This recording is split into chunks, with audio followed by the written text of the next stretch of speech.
Welcome to 5 Good Minutes. You're listening to today's inspirational message on the book of Daniel With Dan Irvin. Well, as we've walked through Daniel's vision here in chapter 7, we've gone through really the course of history in many ways. We've seen the beasts that represent the rise and fall of great empires. We've seen a throne that is unshakable, that never moves. And then we've seen the Son of Man crowned with glory. And now something more happens. Not only does the Son of Man receive the kingdom, but he shares it. Daniel 7 verse 18, but the saints of the Most High shall receive the kingdom and possess the kingdom forever and ever. Not only is Jesus victorious, but it says that those who are with him, the saints, are too. Not only is Jesus crowned king, but we, if we trust in him, can also reign with him. We can be lifted up with Jesus. This is the gift of life with Christ. Not just an escape from eternal judgment, but actually sharing in glory. Now, this should be, when we really think about it, a little bit shocking, a little bit, who am I to share in glory with the Son of Man? The saints that Daniel refers to here, he's not referring to high and mighty, perfect people.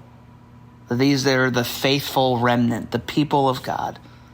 Sometimes the weak, the suffering, even doubting. In the face of the beasts, they might not look impressive. They might even look outmatched. And yet God says they inherit the kingdom, not because they've earned it, not because they were powerful, but because they were united to the one who did earn it, who was powerful. The true message of the gospel isn't that we become worthy and then God will reward us. The true message of the gospel says we aren't worthy, but Jesus is. And in him, what belongs to him will also belong to us.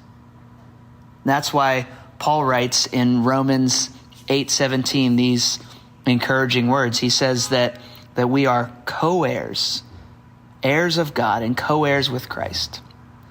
In Revelation 3:21, to the one who conquers, I will grant to sit with me on my throne. This is grace. The same throne Jesus receives in Daniel 7. Jesus says, you'll sit with me. What does it mean for ordinary people, just like you and me, to inherit the kingdom? Does it mean that we can lord this over other people? No, it means that we can become agents of truth and love and offer healing and hope to the people that we know. It means we represent a better king, a true king. It's in a world that says that power is meant to be taken and hoarded. God actually gives power away. We see people climb corporate ladders and push others away, push others down, but Jesus actually brings people up to the top with him. And maybe you don't feel necessarily powerful in the everyday, in the world that you live in. You might feel, overlooked, outnumbered, scared of what's going on out in the world. But in Jesus, our story, it can end in glory. We can reign, not because we're the ones conquering nations, but because we stand with the one who's conquered death. This can give us hope. It can give us courage.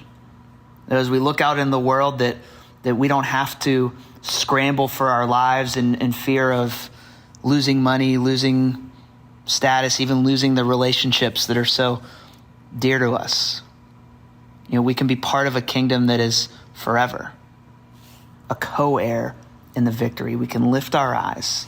When things are loud, we can know that that loudness has a short time, but the throne of God, which may be quiet at times or seem quiet, will last forever. That the one who is seated isn't just our judge, our ultimate judge, but he's a savior. So if we're with Jesus, everything that he has one day will be ours as well. We'll share in his glory. His victory is our victory. His future is our future. We don't have to bow down to fear or the beasts that are defining our lives or in our lives. We can be part of something bigger, eternal, and know that we are loved and chosen, and that we can be with Jesus in this world. Thanks for joining us here today. There's a lot of great content to explore on Orchard Hill Plus and on the Orchard Hill main feed from the weekend. Have a great day.